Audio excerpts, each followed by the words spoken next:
It is a pleasure and an honor to be here, not only myself, but as a team of artists, partners, and people who care deeply about storytelling and the power of storytelling to change our world. It's not lost on me, our journey down the New Jersey Turnpike with my 9-year-old daughter and Julie Lozano, the filmmaker who we're centering our talk on today, and the work that she's created, the great artwork, that American University has hosted artists, activists, funders, collaborators for many years. And so there were many journeys taken down here over the years to the Media That Matters Film Festival that preceded this, the foundation of it all. So to be asked to come here, my dear friend, Pat, after Heidi, I can't stop without giving you a round of applause. Because in so many ways, this talk and this opportunity today is not to think about sort of where we are now, but really think about the people who came before us and the people who will come after us. And so with that, I think we broke the mold here at our invitation to speak at Ghetto Film School, and not only talking about the great art that we're creating, but actually to share with you a live case story of what powerful partnerships look like when we center great art and great artists. So with that, I wanted to just share a little bit of background about Ghetto Film School for some of you who may not know Ghetto Film School. I've started connecting with Ghetto Film School when I was funding through an intermediary unit, Listen Up, many years ago, who used to come down to Media That Matters. And we found Ghetto Film School, and we noticed they were doing something different than all the other youth media programs. They were not putting cameras in the hands of young people to tell documentary stories or stories about their lives or about an issue. They were just asking them to create great art. And there was something really powerful about honoring young artists at such an early stage with all of the tools and the access and the power to do that sort of on purpose without any intervention. And so it's in that spirit that the powerful partnership with NYU was created. We share the same vision and goal that we know storytelling can change the world. We know that if we trust artists and give them the resources they need, they will help us tell better stories and connect even more deeply. And so we're gonna talk a little bit about one of our amazing, powerful partnerships at Ghetto Film School and our residency experience with NYU and the work that goes into it. Who we are, Ghetto Film School is the most elite and inclusive film academy in the world. We are based in the South Bronx, which is now sort of, for those of you who know Dumbo and the Lower East Side, all those communities, you know, it's the heart and center of culture and hip hop and activism, but it's fastly changing. So it's an amazing honor for 20 years to be based in the South Bronx, to take our film approach and model to MacArthur Park in Los Angeles, and for the last 2 years be piloting our model and approach in London. What we do, we teach the craft of visual storytelling at the highest level in rigor and quality. That means partnering with best-in-class partners like NYU and Rick, and we're gonna go into that model. We have over 70 unique partnerships that includes individuals, corporations, government partners, and traditional philanthropy partners. But we all do this in the service of supporting young artists telling great stories. Who we're for. We are for young people, and that's 14 through 18-year-olds in the communities that we serve, who are not just interested in storytelling a little, they live for it. They live and die by the story. These are wildly ambitious young people, and I hope you get to know some of them through our work and our conversation today and learning about the approach. What we believe, creative excellence. It is a journey. It's not easy. There's so much effort that gets poured into supporting a creative life, the life of an artist, life of an activist, life of doing this amazing radical work. But we know that if we pull our best resources forward and put it into our young artists, we get the best results. And with that, I just want to share that, again, when we talk about partnership, we don't talk about it, we show it, we do it, we live it. And part of what we want to demonstrate today is all the pieces involved. And so with that, it's an honor to turn my mouth off and put my listening ears on to Julie Lozano, who's a GFS fellow. She's also a working photographer at the New York Times, as well as being a freshman at New York University Tisch School of the Arts.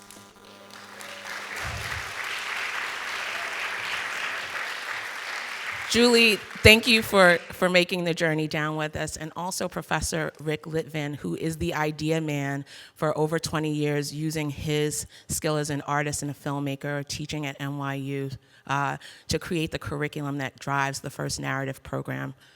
Thank you.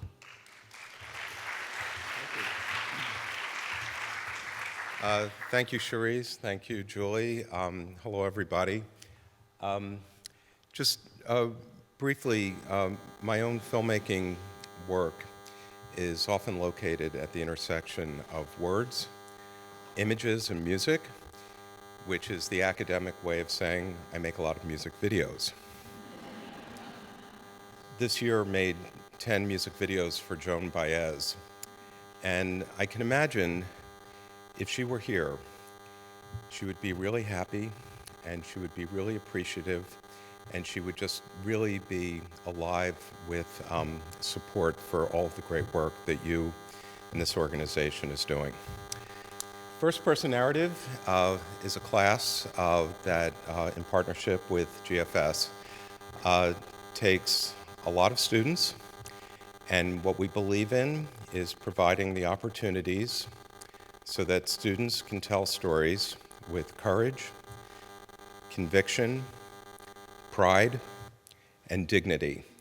And I put this slide together because that's an example of what happens on the third day of our program when we go through a whole series of portrait exercises. And I thought that was an amazing way of introducing Julie, and also one of the other fellows, Tommy Ispinal, who took the photograph. And I just really liked the way it looked, so that's why it's there. And photographs are one thing, and people live and dimensional are another.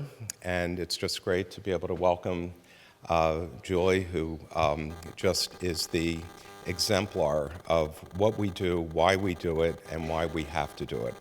So how about if we show the film? Julie's film is the final project that she, like all of her classmates, over the last couple of summers have made. It's a 2-week program. The first week of the program is really engaged with a lot of information, hitting a lot of different filmmaking strategies, storytelling strategies, basically all conceived of to try and put the delight and the energy in the brain, and whatever takes, that's where students go to be able to tell their own stories. So let's watch.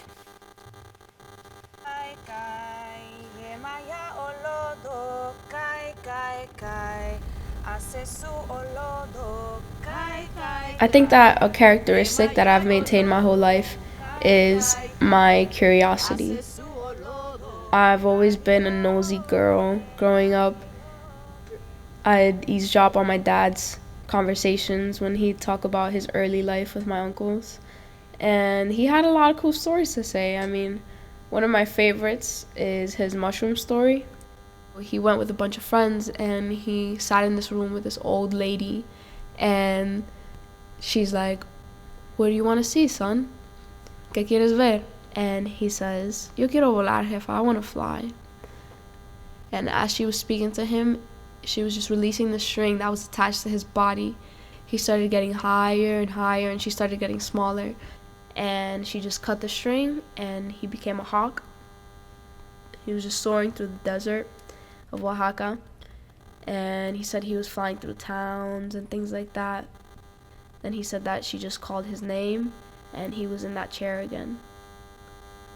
Maybe he saw his future, because 10 years later, we came to the US, and my mom got a job at a Mexican restaurant, and that's basically where I grew up, looking at customers and watching my mom cook. Those were just some things that were my source of entertainment.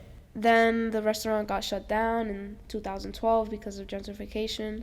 But I still appreciate the time I spent there because I learned a lot about people's lives and about my mom, about myself. Because of my experience growing up there, I think that representation is important.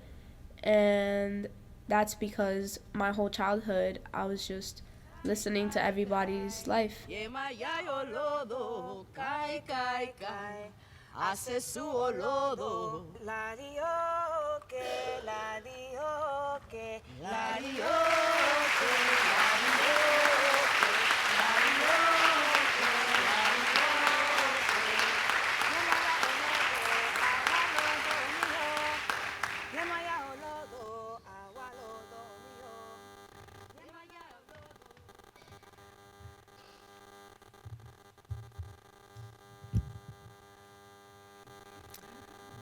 So I think it's really great for filmmakers to be able to make it look easy and to also move people at the same time.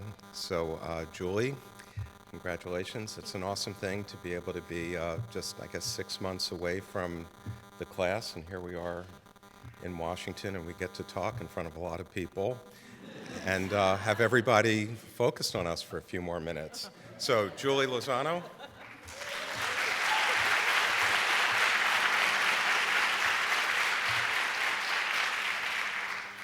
Thank you guys for watching that.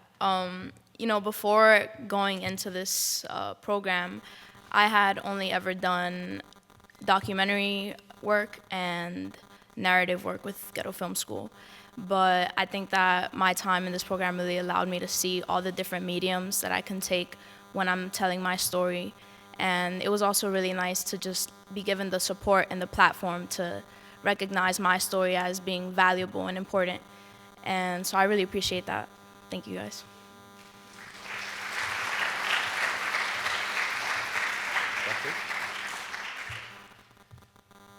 We would love to keep talking, but we have no time. Thank you very much, everybody. Thank you, Sharese. Thank you, Julie.